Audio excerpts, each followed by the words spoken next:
Well, hello there and good morning to you all. So, this will now be my review for Bleach 519.2 entitled Marched Out the Zombies or Marching Out the Zombies 3. So, this chapter was quietly interesting in several aspects, and it makes you wonder about stuff, especially about the zombification technique. So, briefly, the chapter starts when the last one ended with the appearance of Itsugaya and the shock of all the presence in the battle. Either the Iron Cars and Mayuri and mainly Ikaku and Yumichika. And right after he appears, Yumishika kinda tries to attack him immediately, but apparently he is pushed out by Ikako. But in the process, Ikaku is kinda hit by the attack of Itsugaya, and basically the lower part of his body is seemingly frozen. Uh, then, basically, Itsugaya massacres Ikaku, and eventually Yumishika steps in. And apparently, when he was releasing his Shikai, his real Shikai, he is also cut down by Yumichika, by pardon, Itsugaya. So the two are basically taken out of the fight by Itsugaya, and then we see Charlotte kinda stepping in and kinda trying to attack Itsugaya, and basically he is also cut down by Itsugaya. But at this point, Mayuri kinda uses one of his devices and basically erects a barrier between him and Charlotte and Itsugaya. And eventually the chapter ends um, with Mayuri being a sadist in a way and saying to Charlotte that he should have a better judgment, and because he did not have it, he basically was owned, so he will let him bleed until he dies. And at the same time, he kinda tries to communicate with Itsugaya, but he gets no answer. And eventually, he kinda says that he desires to make some experiments with medicine that apparently he possesses. And basically, the chapter ends there. What is the stuff that put me wondering in this chapter? Like I did say in the beginning, it's the zombification, because at one point in the chapter we have a exchange of words between Mayuri and Giselle, and basically Giselle kind of reveals that she first we get the revelation that at this point Itsugaya is in fact a corpse, so he is dead, because we have that confirmation at the beginning of the chapter with I think it's Ikako and Yumishika are talking, and I think it's Ikako that said, or is Yumichika, I don't recall, that say that so they understand now why the Reiatsu of Captain Itsugaya disappeared, and later on we kind of have the confirmation between the talk between Giselle and Mayuri that Itsugaya was turned into a zombie before die or before his death, because that makes him a very strong zombie. And is Giselle that explained this. So according to this, at this point there are apparently three ways of becoming a zombie. The first one is the norm that applies to the quincies that was already explained, that for it to turn a quincy into a zombie he needs to use a quincy that is dead, or he needs to kill him and then turn him or her into a zombie. That's the first process of zombification.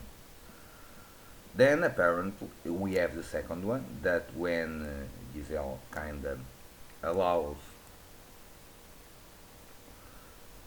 his blood to be dropped on a person, that person eventually turns into a zombie, being alive.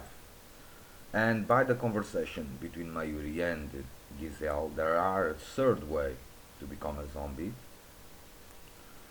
That is, you need to turn the person right before she dies. And when that situation happens, apparently the zombie that is created is a lot more stronger and retains all of his abilities and power and strength.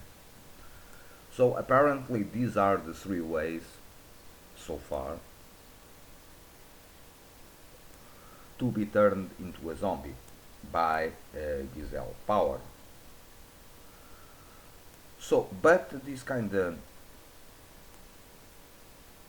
makes you wonder, because if you need to wait until basically the last breath of a person and right before that person expires, you need to bat him apparently in blood, I guess. So it kind of appears that in fact, after the battle between Desby and Enkendu against Itsugaya, and when he fell on the ground, he was at death's door in a way, and it appears that it was in that moment that Giselle popped up and basically turned him into a zombie. And this kind of could also explain the situation with the skin, because the skin of Itsugaya is darker, like it was in the case of Mambieta, but like it was referred by a lot of reviewers on last week.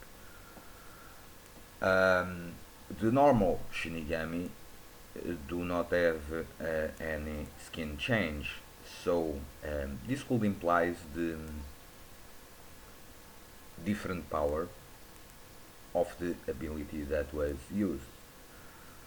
And apparently the people that retains his, her, theirs original skin are basically foot soldiers zombified, like it was in the case of the several Shinigamis of the 11th division that were turned into zombies by Giselle's blood. But when she uses the third process of zombification, apparently the effect is much more stronger, and the target for zombification retains all his power and all her strength.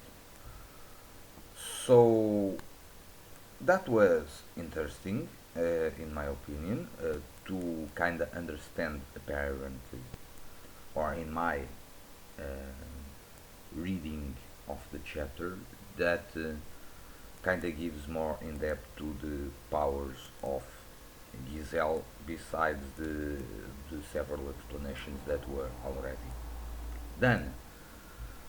Now, on to the situation, who could be the one to defeat Itsugaya?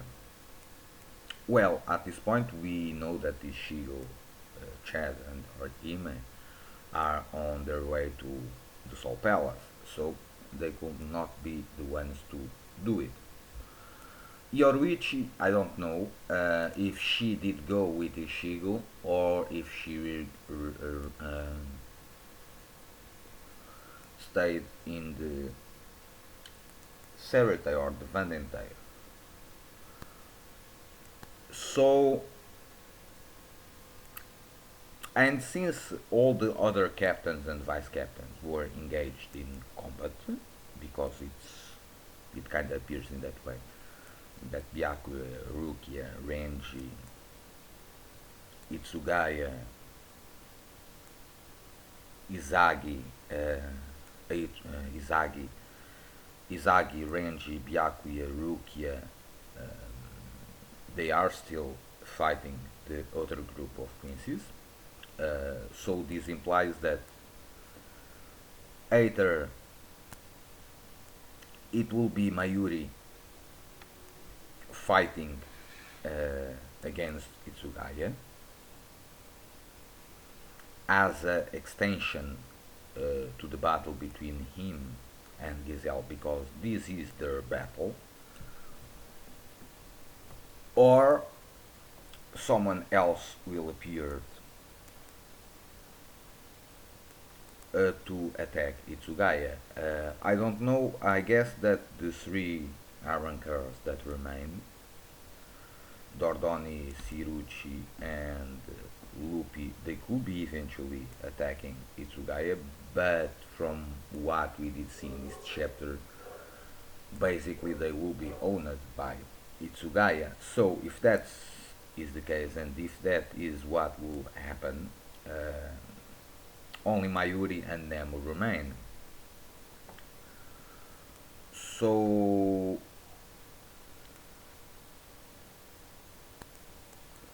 in this situation, or if this situation came to pass, um, I see two possibilities of what's going to happen. Either is Mayuri continues to fight against Giselle and someone else appears to fight against Itsugaya, and in the ones that could appear to fight Itsugaya, I honestly only have two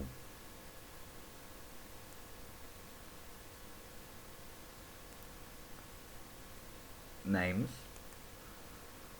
for that situation. The first one will be Ukitake, that we never see him in this battle. The last time we see him was when the two third seats were telling him something and he was kinda into bat or something like that. That was the last time we see him. So it could be Ukitake that enters in battle and then he will battle against Itsugaya, because from the Umakes, Ukitake and Itsugaya kinda have a connection like a big brother, little brother, something along those lines. And the second person, and that will be very interesting if that did happen, is the returning or the appearance of Ishigo's dad, Ishin, because Ishin was the former captain of Squad 10 and Toshiro served under him. So it will be kinda interesting to see a battle between Itsugaya with full power, because we have the revelation that he still retains all his power and ability in this chapter. So it will be very interesting to see a fight between him and Ishin.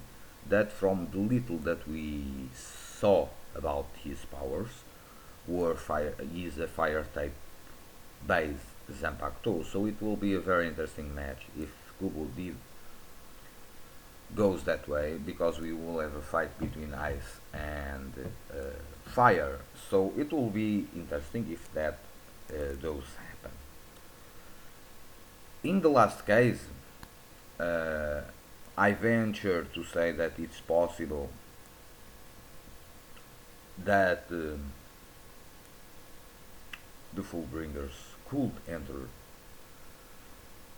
in battle at this point, but I'm not sure about this third hypothesis. My betting are for one of the two hypotheses that I did say, either Ukitake or Ishin, and that will be both very interesting battles, because probably if is Ukitake the one that comes and fights against Itsugaya,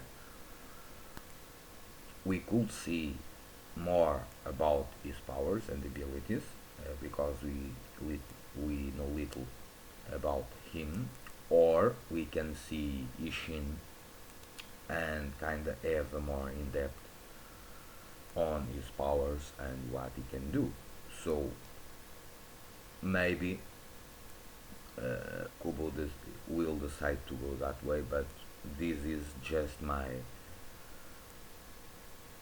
opinion and maybe wishful thinking, but it will be interesting if Kubo did decide to go that way.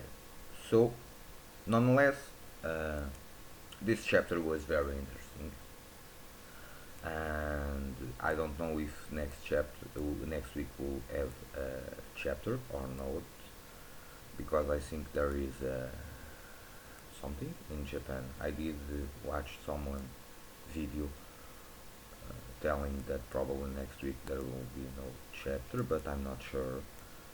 So that's it. So this is my review for Bleach 592. Hope you enjoy. Stay well, peace, and see you soon.